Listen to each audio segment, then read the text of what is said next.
అధికారంలోకి వచ్చిన రోజు నుంచి కూడా రేవంత్ రెడ్డి గారు మాట్లాడుతున్న మాటల పట్ల గతంలోనేమో కేసీఆర్ ఆనవాళ్ళు చెరిపేస్తాము అనే కామెంట్ కావచ్చు, ఇప్పుడు తెలంగాణ ఉద్యమం వల్ల పదవులు అనుభవించిరను, పైసలు సంపాదించిరు, ఎట్లా జాతిపితలైతారు అని చేస్తున్నటువంటి వ్యాఖ్యలు కావచ్చు, గతంలో ఆనవాళ్ళు చెరిపేస్తాము అని చెప్తున్నటువంటివి కావచ్చు, వీటన్నింటినీ ఎట్లా చూడాల్సిన అవసరం ఉంది? దానికి ఏమన్నా జాతిపిత అనే దానికి గైడ్ లైన్స్, నియమ నిబంధనలు భారత రాజ్యాంగం ఏమన్నా ఫ్రేమ్ చేసిందా?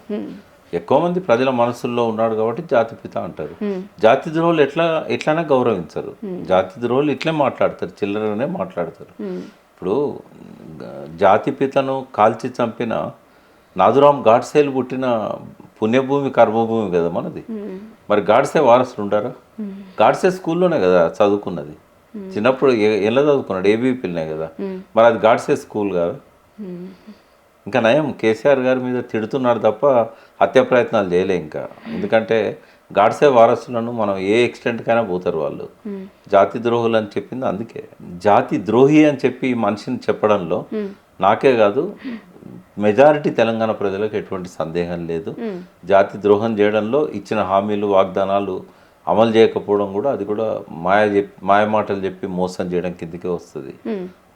వాళ్ళ జాతి ద్రోహులే అంటారు. మున్సిపల్ ఎన్నికల ప్రచారంలో వాళ్ళ పార్టీకి ఎందుకు ఓట్లు వేయాలి, లేకపోతే వాళ్ళు రెండేళ్లలో ఏం చేసిర్రు అనేది అడిగి ఓట్లు అడగడం కాకుండా ఒక అంటే కొంత అసభ్యకరమైనటువంటి మాటలు కావచ్చు, ఒక తిట్ల పురాణం అందుకొని పొలిటికల్ కమెంట్స్, ఆయన ప్రతిపక్షంలో ఉన్నప్పుడు చేసినటువంటి పొలిటికల్ కమెంట్స్ ఒక సైడ్ ఉంచితే అధికారంలోకి వచ్చిన తర్వాత సీఎం సీట్లో కూర్చున్నటువంటి వ్యక్తి ఇట్లాంటి మాటలు మాట్లాడడాన్ని తెలంగాణ సమాజం ఎట్లా చూడాల్సిన అవసరం ఉంది?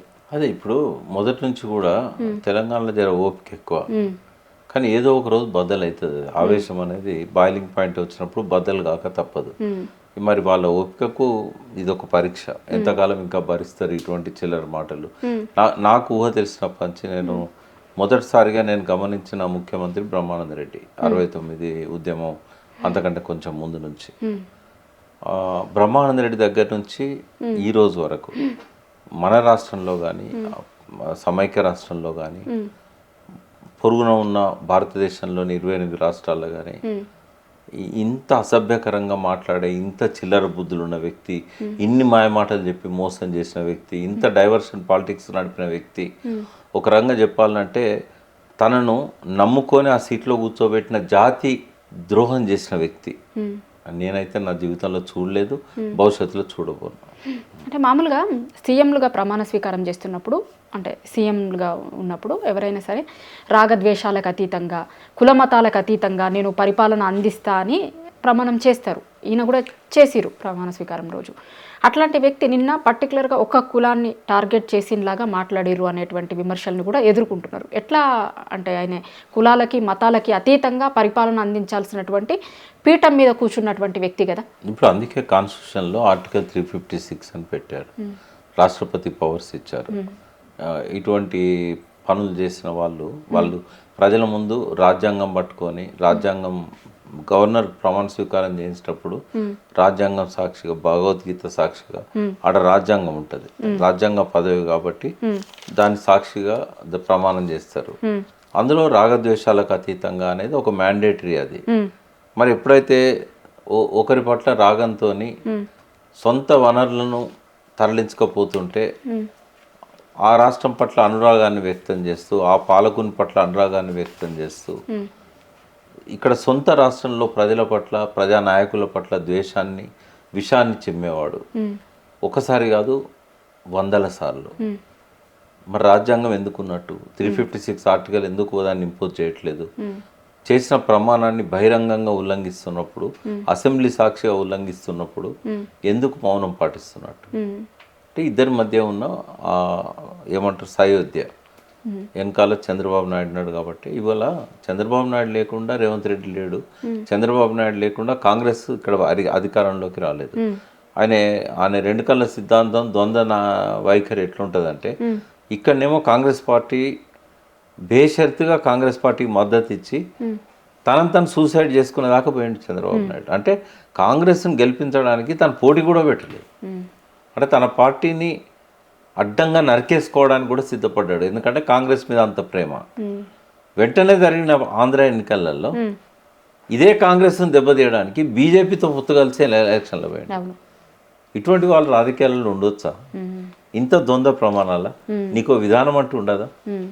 పరస్పరమైన విరుద్ధ శక్తులతో స్నేహం చేసి నీ పార్టీని నువ్వు నాశనం చేసుకునే దాకా పోయినావు అంటే నీకు ఎంత ప్రేమ ఉండాలి ఆ పర్సన్ పట్ల. ఇదంతా బికాస్ ఆఫ్ రేవంత్ రెడ్డి కదా. రేవంత్ రెడ్డిని కాంగ్రెస్లో పంపించి చంద్రబాబు నాయుడు మొదటిసారి ఆయన ఎమ్మెల్యేగా పోటీ చేసినాడు. పొత్తు పెట్టుకొని టీడీపీ ఓట్లన్నీ కాంగ్రెస్కి వేయించింది ఆయనే. అట్లా కూడా కేసీఆర్ను కొట్టడం సాధ్యం కాలే. తర్వాత ఏకంగా తను క్యాండిడేట్లను పెట్టుకోకుండా ఆ పార్టీ ఏకంగా కాంగ్రెస్ కంటగట్టాడు. రేవంత్ రెడ్డి పిసిసి అధ్యక్షుడు కావడానికి కారణం ఆయన. ఆ అధ్యక్షుడు అయింది కాబట్టి ముఖ్యమంత్రి అవుతాడనే దాంతో మొత్తం అమ్ముడు పోయాడు. తర్వాత ఏం చేశాడు ఆయన ముఖ్యమంత్రి అయిన తర్వాత? ఇంకా తనకిష్టమైన వ్యక్తులందరినీ తెలంగాణలో ఉన్నతమైన హోదాలలో అడ్వైజర్స్ కావచ్చు, ఇంకో రకంగా కావచ్చు, ముఖ్యమైన స్థానాలలో పెట్టి తెలంగాణ వనరులన్నింటిని కూడా తరలించుకుపోతా ఉన్నాడు. మరి ఈ జాతి ద్రోహి ఇక్కడ పుట్టి ఇక్కడ ప్రాంతం పట్ల ప్రేమ ఉండకుండా, ఇక్కడ ప్రజల పట్ల ప్రేమ ఉండకుండా తను పుట్టిన పాలమూరు గడ్డకు కూడా ద్రోహం చేస్తూ కృష్ణా నీళ్ళని తరలించకపోతా ఉంటే చూస్తూ కూర్చున్నాడు. ఇది ఇక్కడ జరుగుతున్న తతంగం. ఇది ప్రజలు గమనించాలి. ఎప్పుడు వాత పెడతారు, ఎప్పుడు ప్రజలు చైతన్యవంతులు అవుతారో ఇక వాళ్ళ విజ్ఞతకు వదిలేద్దాం. మరి అంటే దీంట్లో ఇంకొక చర్చ కూడా ఏమంటే, కొన్ని రోజులుగా ఒక తెలంగాణ ఉద్యమంలో సమైక్యవాదాన్ని వినిపించినటువంటి పత్రికలు కూడా మాట్లాడుతున్నటువంటి మాటలు, నిన్న రేవంత్ రెడ్డి గారు మాట్లాడినటువంటి మాటలు. మొన్న మధ్యలో తెలంగాణ అస్తిత్వం కేసీఆర్ సొత్తా అని ఒక పత్రిక రాసుడు, దాని తర్వాత ఇప్పుడు రేవంత్ రెడ్డి గారేమో తెలంగాణ జాతిపిత ఎవరు అని మాట్లాడడం. రెండు అంటే ఒక ప్యారలల్గా కొంత దేనికోసమని జరుగుతుంది ఇదంతా? ఒక కుట్ర ఏంటంటే ఈ తెలంగాణ ఉనికికి ప్రమాదకరంగా పరిణమిస్తున్న కుట్ర. ఇది చూసి చూడనట్టు వదిలిపెట్టేది కాదు. అస్తిత్వాన్ని దెబ్బతీయడానికి ఒక 1.5-2 years నుంచి వరుసగా ప్రయత్నాలు జరుగుతున్నాయి. తెలంగాణ బతుకమ్మ తెలంగాణ ప్రతీక, తెలంగాణ సాంస్కృతిక చిహ్నం. ఫస్ట్ ఆ బతుకమ్మను తెలంగాణ తల్లి చేతుల్లో నుంచి లేకుండా చేశారు. ఆ ప్లేస్లో కాంగ్రెస్ గుర్తు పెట్టారు.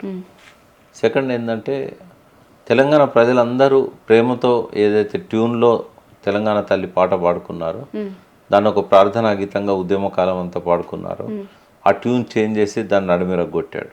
దాంతోపాటుగా తెలంగాణ రాష్ట్ర సాధన కోసం ఎవరైతే పోరాడినలో, ఎవరైతే ఆ తెలంగాణను సాధించారో ఒక పద్ధతి ప్రకారంగా అటాక్ చేస్తూ వస్తున్నాడు.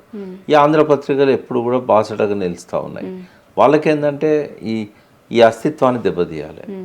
మీకు గుర్తుండాలి 1996లో అసెంబ్లీలో ప్రణయ్ భాస్కర్ అని హన్మకొండ ఎమ్మెల్యే, ఆనాడు వినయ్ భాస్కర్ వాళ్ళ అన్నయ్య, ఆనాడు ఆయన లేడు, ఇప్పుడు 97లోనే చనిపోయాడు. ఆ 95లో అనుకుంటా ఆయన తెలంగాణ అన్నందుకు యనమల రామకృష్ణుడు స్పీకర్ స్థానంలో ఉండి తెలంగాణ రికార్డులకి వెళ్ళి తీసేస్తాం, తెలంగాణ కాదు వెనుకబడ్డ ప్రాంతం అను, తెలంగాణ ఏంది అని. అంటే తెలంగాణ పదం వినడానికి కూడా వాళ్ళ కర్ణ కఠోరంగా ఉంటుంది అన్నట్టు.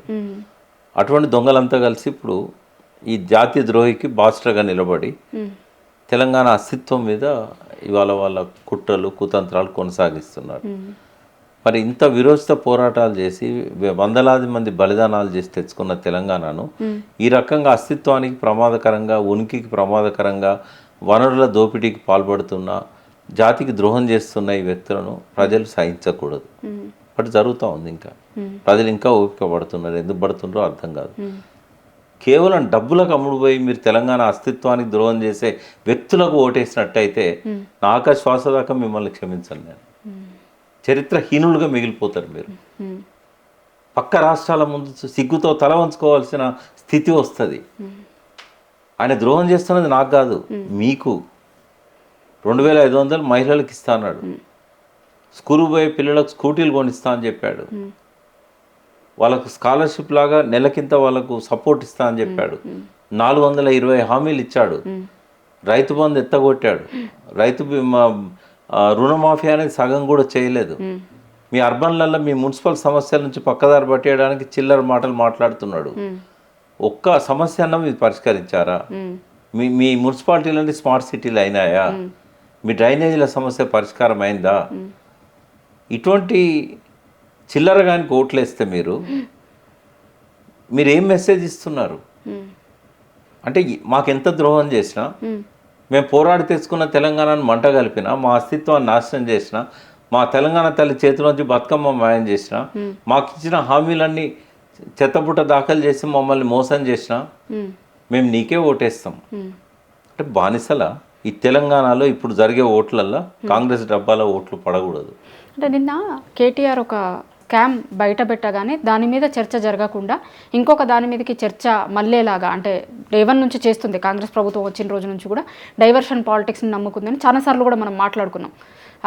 దాంట్లో భాగంగా కూడా అనుకోవచ్చా నిన్న? లేదు అంటే ఒక క్లారిటీతో దీన్ని జనంలోకి పంపించేటువంటి ప్రయత్నం చేస్తున్నారు. ఎన్ని విషయాలు మీడియా ముందుకు వచ్చినా ఒక ఉన్నత స్థానంలో ఉన్న వ్యక్తి తన స్థాయిని మర్చిపోయి ఒక బూతు మాట్లాడితే దానికి ఇంపార్టెన్స్ ఇస్తే ఈ పత్రికలు, ఈ మీడియా అంతా ప్రజలు న్యాచురల్గా డైవర్ట్ అయిపోతారు. కానీ 2 సంవత్సరాల నుంచి చూస్తున్నారు కదా, ప్రజలకు సోయి రావాలని నేను అంటున్నాను. Thank you sir. Thank you.